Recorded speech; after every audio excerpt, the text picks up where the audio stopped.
Las opiniones vertidas en este espacio son de exclusiva responsabilidad de quien las emite y no representan necesariamente el pensamiento de RTV Morelos.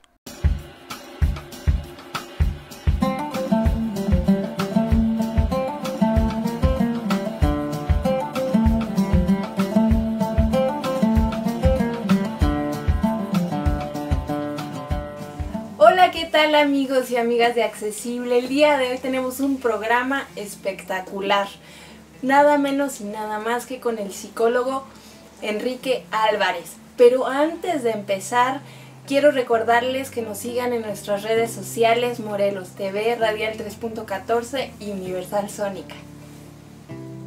¿Cómo estás, Enrique? Pues como siempre, sentado. Ya empezamos con las bromas tan temprano. No broma, estoy sentado.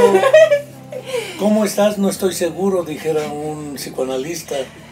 Muy bien, muy pero bien. Estoy bien. ¿Por qué no nos hablas de tu diagnóstico para que nuestros radioescuchas y la gente que nos ve sepa quién es Enrique Álvarez y por qué estamos hoy aquí? Mi diagnóstico es: estoy psicótico. Un diagnóstico es una etiqueta que se inventa para calificar a un ser humano. Mi nombre es Enrique Álvarez, tengo 67 años de edad, soy sobreviviente de la última epidemia de polio y sarampión de la década de los 50 del siglo pasado. El 70% de quienes fueron atacados en dicha epidemia, que abarcó todo América y parte de Europa, murió. Entre ellos una hija del insigne Pedro Infante. Yo nací el día en que murió el insigne Pedro Infante, el 15 de abril del 57, y curiosamente, si la memoria no me traiciona, en octubre se dio el terremoto famoso del 57, el que tiró al Ángel de la Independencia y le voló una pata. No sé si era premonitorio, pero el Ángel de la Independencia se quedó sin una pata y yo, por las secuelas de la polio, me quedé con las patas no funcionando. No tengo el diagnóstico en esa, porque los diagnósticos, los términos, los conceptos y categorías van cambiando a lo largo de la historia. Entonces, usualmente somos ignorantes y despreciativos con la necesidad del conocimiento de la historia. En la década de los 50 no había más que impedidos, inválidos y probablemente inútiles, pero no existían los términos, por ejemplo, de discapacidad. Ese es muy reciente. Pero a ver, vamos a hacer una pausa porque quiero que me hables justamente de cómo fue tu vida después de la polio, cómo estuviste en el internado y a quién conociste, porque evidentemente eso te marcó. A ver, aquí el problema no hay un antes y un después, como no lo hay para ti. Tú así naciste, entonces para ti es tu forma de vida y tu modo de ser, y para mí es mi forma de vida y mi forma de ser. En eso nos parecemos.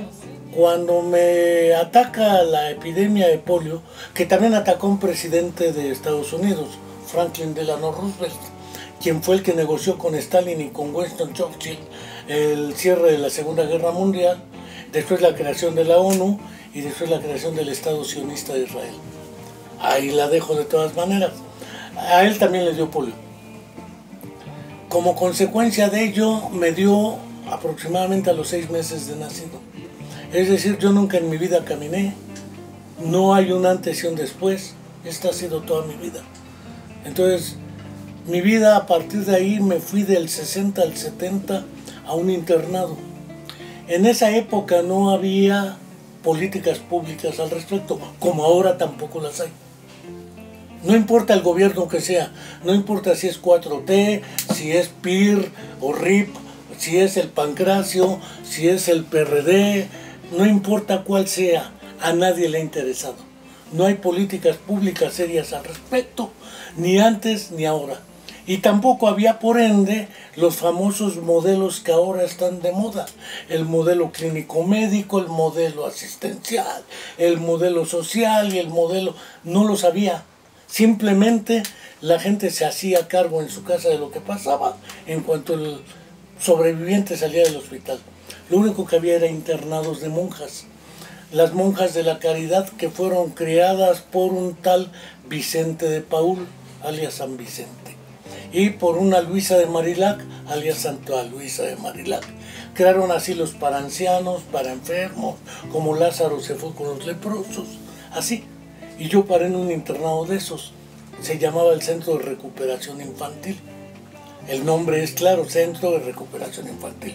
Tenían su asilo de ancianos y tenían su internado para enfermos incurables en Izmiquilpan, Hidalgo. Este estaba en la Ciudad de México, junto al Parque de Obregón, en San Ángel, la calle del Carmen, número 18. En ese internado, por fortuna, era mixto. Habíamos renglones torcidos de Dios, valga el término, del Torcuato Luca de Tena, varones, y renglones torcidas de Dios, mujeres. Eso nos dio otro sabor en la vida, porque desde entonces descubrimos que la vida tiene sus misterios. No importa si están chuecas o derechas, en realidad la derechez no ha existido siempre. Somos todos renglones torcidos de Dios. Pero en ese internado éramos aproximadamente 40 entre ciegos, sordos, deficientes mentales, paralíticos cerebrales, autistas, habíamos de todo. Entonces es bien curioso porque desde antes de que se inventaran los centros de atención múltiple, alias CAM, que yo participé en eso con el doctor Eliseo Guajardo y otros cuando la Dirección General de Educación Especial se lo planteó. Yo era el encargado del área técnica de la Dirección General de Educación Especial. Hablo entre el 90 y el 2000 prácticamente. Y la vida entre nosotros nos demostró que las escuelas por áreas de trastornos motores, se llamaba impedimentos del aparato locomotor, porque eran los impedidos. Entre una profesora de nombre Rosa González Navarro, madre de Claudia Lozano, cuadriplégica espástica, muy amiga de Gabriela Brimer, de Lugats, Laura Monroy y otras personas. Después ellos fundaron la PAC, Asociación Pro Personas Pro Parálisis Cerebral. Existía el Hospital de los Reiners, que hacía atención y como su nombre lo dice, era hospital. Estaba este internado, estaba la Clínica Primavera, que era también para paralíticos, y estaba el Instituto Mexicano de Rehabilitación, el INDER, en San Fernando 15, en Tlalpan. Era lo único que había. O quedarse en su casa. Pues yo estuve en ese internado entre 1960 y 1970, es decir, entre los 3 y 13 años. Toda mi infancia la pasé entre renglones torcidos de Dios. Ahí me di cuenta que existen muchas ideas incorrectas, indebidas e inadmisibles, como son los conceptos de normalidad y anormal. Para mí lo normal éramos nosotros, lo anormal eran ellos. Porque yo lo que veía era puro renglón torcido de Dios. Entonces los normales somos los renglones torcidos de Dios. Aunque la obra de Torcuato Luca de Tena está dedicado a lo que es trastornos de corte psiquiátrico. Ahorita no voy a meter con los pleitos de la psiquiatría. Pero en el fondo, en ese internado empezamos a entender que los conceptos de normalidad y anormalidad son insostenibles para explicar nuestra realidad.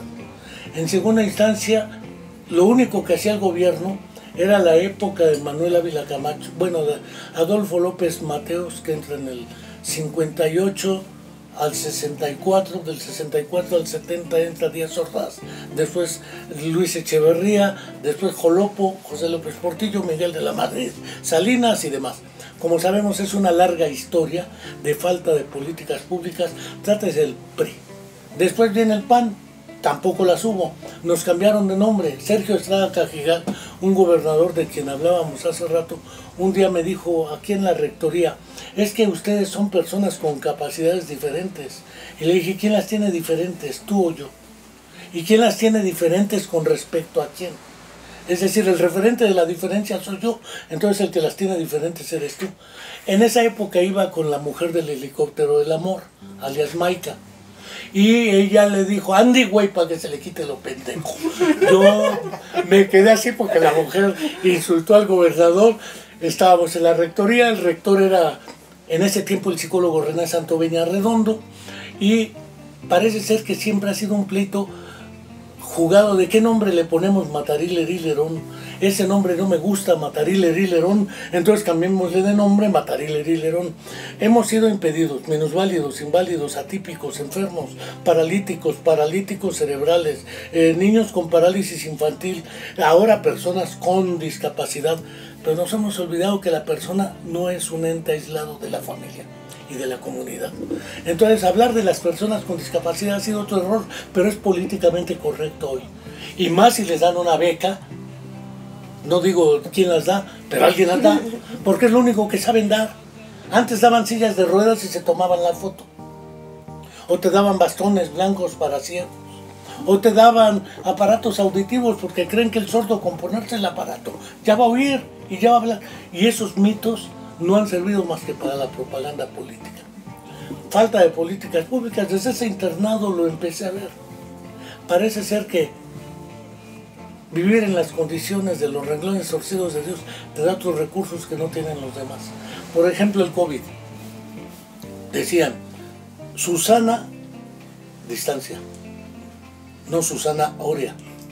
Y el arresto domiciliario. ¿Sí? Pero cuando yo estuve 10 años internado, pues un arresto domiciliario de 2 años es menos de lo que estuve internado. 2. Cuando uno tiene limitaciones de movilidad, accesibilidad y transporte, esto lo discutí con Dagoberto Rivera, presidente de la Asociación de Transportistas del Estado. ¿Por qué no ponen una ruta para personas con discapacidad por cada 10 que tienen? Les conviene a ustedes y nos conviene a todos.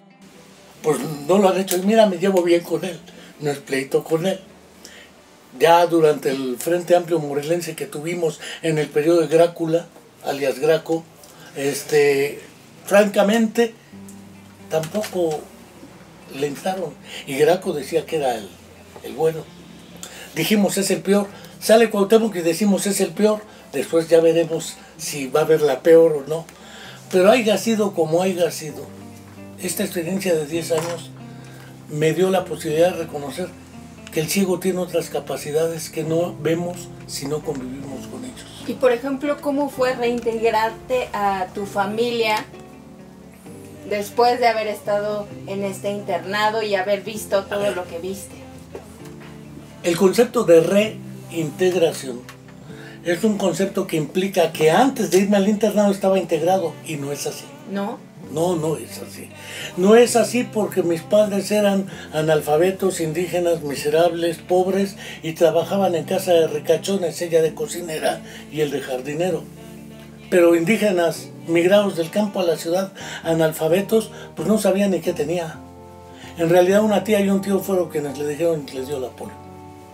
Donde trabajaban yo no podía estar, por eso me internaron, porque no podía vivir con ellos.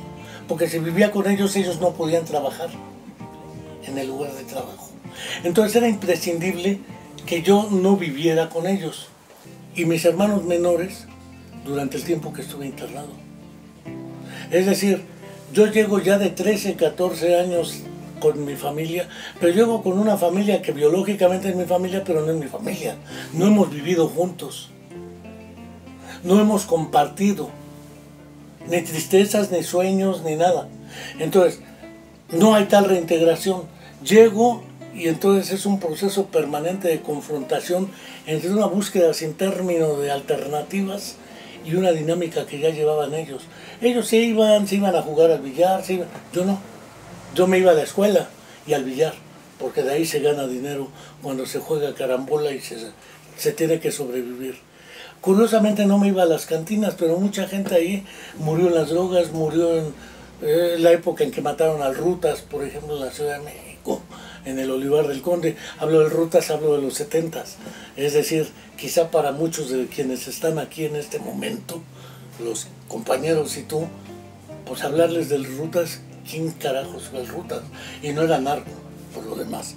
Era un delincuentillo así como como cuando dicen me agarraste como al tigre de Santa Julia. El tigre de Santa Julia era otro delincuente de Santa Julia, pero así les llaman a la gente que busca de otro modo la vida. Vivíamos en una colonia popular y de ahí me iba a la secundaria, primero, después al CCH, antes de que entrara Claudia Sheinbaum, Carlos Imas, Mireya Imas, Imanol Ordorica, Antonio Santos, todo ese grupo de entre perredistas, morenistas y ex entraron a ese CCH Sur después que yo. Desde que entro al CCH y desde que estoy en la secundaria estoy militando políticamente y muy cerca del Partido Comunista Mexicano, en las juventudes del Partido Comunista Mexicano. Cuando me tocan las elecciones de José López Portillo, me tocó curiosamente ser escrutador de casilla. El único voto a favor de Valentín Campa Salazar, de candidato del Partido Comunista a la presidencia, fue el mío. Y defendí el voto porque dije es mi voto. Pero ahí se da uno cuenta del circo electorero, que para maldita la cosa sirve. No me voy a pelear ahorita también con la lógica de la democracia electoral. Pero toda mi formación vino entonces de ahí, de la militancia en la UNAM. Ahí conocí a un chorro de los que hoy están en la grilla, pero un chorro solo por edad, ¿sí? Puedo hablar de Agustín Guerrero, que está en Puebla de presidente Morena, o puedo hablar, Claudia Sheinbaum entró después que nosotros, Martí Batres entró después que nosotros, ellos entran con el grupo CESO, Comité Estudiantil de Solidaridad Obrero Campesina, que era un grupo cercano a lo que se conocía como la revista Punto Crítico, y nosotros estábamos más a la izquierda de esa izquierda. Entonces, de ahí me voy a la Facultad de Psicología. La mayoría de los que militaban políticamente se fueron a Economía y Ciencias Políticas, o a Sociología, como el caso de Víctor Hugo Sánchez Reséndiz, es sociólogo el hombre. Gran amigo. Se fue, saludos, y se fue curiosamente a Sociología. Yo me fui a Psicología. Y curiosamente los que militaban en Psicología se iban a Psicología Social. Yo me fui a Psicofisiología. Es decir, parece ser que nadar contra corriente es una buena idea para templar el espíritu, fortalecer la conciencia y alimentar los sueños hacia un futuro, como decía el poeta León Felipe, una fotografía que me regaló el buen Óscar Menéndez, lo mismo que la de Pepe Revueltas en el ensayo de un proletariado sin cabeza. Imaginar el mundo no como es, sino como debiera ser gracias a la fuerza poética de nuestra imaginación. Y ahorita que estás hablando del mundo, ¿cómo podemos hacer un mundo más flexible para las personas con discapacidad? Más allá de toda esta situación histórica que nos has venido narrando a lo largo del programa, donde sí, evidentemente, las personas con discapacidad, ahora con este término, han sido ignoradas o han sido utilizadas, porque eso es una realidad. Pero, ¿cómo podemos hacer el mundo más flexible? Tú y yo y cualquier otra persona con discapacidad que nos ve, para que diga, yo puedo poner este granito de arena para mejorar mis condiciones y las de otras personas con discapacidad. Cuando estaba en el internado nos iban a ver los riquillos del Club España. Era un mundo diametralmente opuesto. Ellos iban las 9 posadas y nos hacían las 9 posadas. Nos regalaban piñatas, juguetes, dulces. Pues qué gran, porque gracias a nosotros hacían su buena obra del día. Eran vistos como caridad. No, eso era la caridad, ¿sí? Y nosotros éramos como los changos de Chapultepec, a los que iban a ver y les aventaban sus cacahuatitos para que les hiciéramos la gracia de permitirles la gracia de quedar bien ante Dios o ante quien quiera quedar. Esa idea de qué puedo hacer para que la persona se sienta bien es lo que hacían ellos. Una vez me tocó ir en representación de la Dirección General de Educación Especial a la región Mije de Oaxaca. Fui a Santa María Tlahuiltoltepec. En Santa María Tlahuiltoltepec llegamos porque 3 chicas llegaron a la iglesia de ahí con monjas y tenían unos niños con parálisis cerebral infantil. hablaron con el secretario de Educación y le pidieron que les construyeran una escuela de educación especial para integrar a esos niños. Fuimos y yo hablé con el maestro Mauro, el maestro que dirigía el Centro de Capacitación Musical Mije, la famosa orquesta de niños oaxaqueños que forman en la región Mije de Santa María Tlahuitoltepec, un poco arribita de Totontepec, pero en la región Mije. El primer día hubo honores a la bandera, canto Mije en Mije, del himno nacional, y canto en Mije del rey Concoy. Y yo me le quedé viendo al maestro de ceremonias y le digo, ¿quién es el rey Concoy? Ahí me di cuenta que el ignorante era yo, no ellos. Entonces les dije, miren, lo que venimos a proponerles es una escuela para sus niños con necesidades especiales.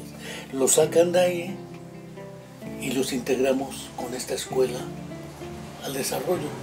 Y me dice el maestro Mauro, es decir, usted me propone que los desintegre para que ustedes los metan a la escuela de desintegrados y luego nos los regresen para integrarlos.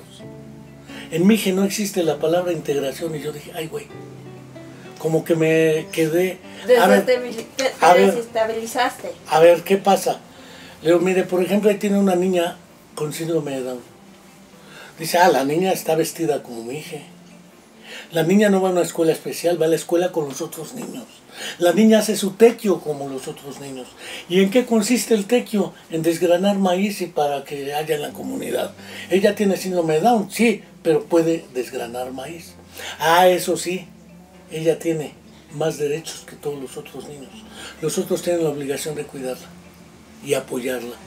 Ella tiene que ir a la Orquesta Filarmónica del SECAM. Ella tocaba una flauta, un instrumento de viento. Y dice, y si los papás no mandan a los hijos al centro de capacitación, los amarramos al árbol público del castigo. Porque vivir en la pobreza y sin música es un error. Desde ese momento me di cuenta que quién soy yo para decirles cómo integren a sus niños. Más bien, la lógica es no desintegrar, para después hablar de cómo te reintegras o cómo te reintegras. ¿Qué hago yo para que se cambie esto? Eso me demostró tres cosas. La primera, no hay posibilidad de inclusión, integración o de nada si no es basada en la comunidad. Exacto. Si la comunidad no lo hace, no funciona nada. Segundo, no hay posibilidad de inclusión, integración y atención si no es centrada en la familia.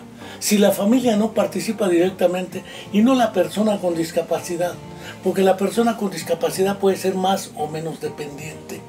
La persona con discapacidad puede ser de nacimiento o adquirido después de un accidente en automóvil. Pero resulta que después del accidente en moto, en automóvil, o un evento vascular cerebral por hipertensión arterial, o envejecimiento y demenciación, que no son equivalentes, la gente no se demencia por el envejecimiento, es por otras razones. Pero en esos casos la persona se vuelve progresivamente dependiente de otro. Y entre más chico es más dependiente de otro. No hemos reconocido que somos seres que dependemos de otros. Y si no lo vemos colectivamente, no tiene sentido darle una beca al ciego. ¿Qué va a hacer con la beca él? Lo que hace es la familia ocuparlo para atender ciertas necesidades. ¿Eso ha hecho que haya menos pobreza? No es cierto, eso también es parte del discurso ideológico político. La pobreza sigue existiendo. Esa persona ya tiene para no morirse de hambre. Pero de eso a que ingrese a una escuela, pensemos cualquier secundaria o primaria, la 1, la secundaria, quiero ver que entren a las aulas. Quiero ver que entren a las escuelas primarias con escaleras y que los directores no impidan, es que ese niño no entra aquí. Y que entonces las leyes, por ejemplo la Ley de Inclusión al Desarrollo de 2011, aprobada en el periodo de Felipe Calderón, alias el comandante Burolas, creo. Se aprueba, pero no hay posibilidad alguna de sancionar a un director si impide el ingreso de un niño. Y si lo quieren sancionar, llega el CENTE y lo defiende. Es decir, hay un sindicato de maestros, pero no hay un sindicato de niños que defienda al niño contra la política pública. A mí me llevan niños porque tienen problemas de aprendizaje. Nunca me llevan un maestro porque tiene problemas de enseñanza. Que nada más tiene problemas el niño. El maestro es perfecto, no comete errores, etc. El niño tiene problemas de conducta y el maestro no. Digo, parece ser que entonces son relaciones de dominio-subordinación las que hay que acabar. No es con que, ¿qué hago yo? Pues, ¿qué puedo hacer? Pelearme, inventarles la madre, dijera el poeta León Felipe. Babear y blasfemar, malditos, rapaces, gandallas, etc. Y no pasa nada. Aprueba una ley. A partir de hoy todos debemos ser llamados personas con discapacidad.